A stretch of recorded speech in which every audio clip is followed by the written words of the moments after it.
Dr. Miran, do presidents, any president, generally appoint their enemies? Thank you, Senator, for the question. Don't thank me. It just takes up time.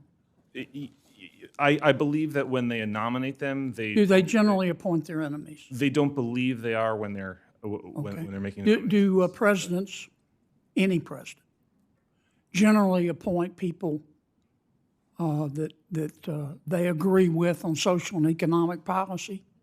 I believe that presidents appoint people whose That's a policies, yes, isn't it? Yes. Because we live in the real world, don't we? Yes.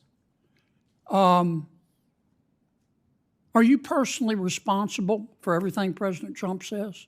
No, my role as the chairman of the Before President Trump says something as President of the United States, does he call you up and say, Stephen, I'm about to say this and I want your approval? Does he do that? Never.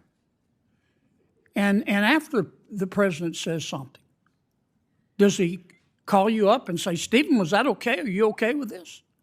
Nope. I have an advisory role. Okay.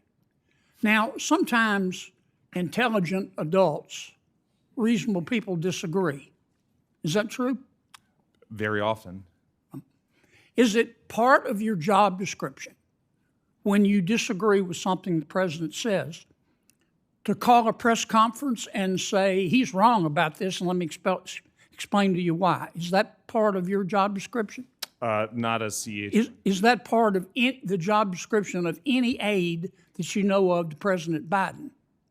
No. How about for President Obama? No. How about for President Clinton? No. We don't live in La La Land, do we? Do we? No. Now, monetary policy is important, and the Fed is in charge of it. But monetary policy is not the only thing that's important. Fiscal policy is important, isn't it? Fiscal policy is extremely important. And I don't care how low the Federal Reserve lowers interest rates. If the United States Congress is profligate in its spending, if it spends money like it's pond water, if it runs up $37 trillion in debt, and deficit spends to the tune of 7% every year, that also has an impact on employment and economic growth and inflation, does it not? Absolutely, and I think people often make a mistake by looking solely at monetary policy when fiscal policy is a huge driver. And in fact, the Federal Reserve can lower short-term rates through the Open Market Committee all you want. But that doesn't necessarily mean that long rates, 10 years and above, are going to go down, does it? Not necessarily. Right, because if the bond market counts too, doesn't it? Of course. If the bond, you can lower rates as low as you want to, but if the bond market thinks that inflation is on the horizon, those rates are going to keep going up or at least stay steady. Isn't that accurate? Yes, the Federal Reserve does not control the long end of the yield curve. Okay, so what Congress does matters, doesn't it? Hugely.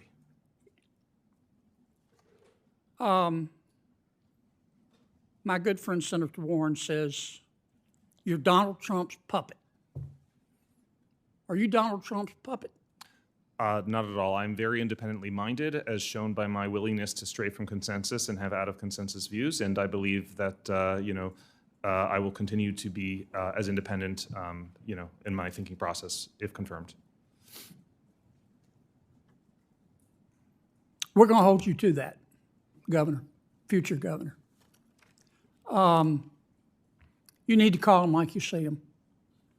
There's nothing wrong with politicians in Washington offering their opinions. You can't stop them.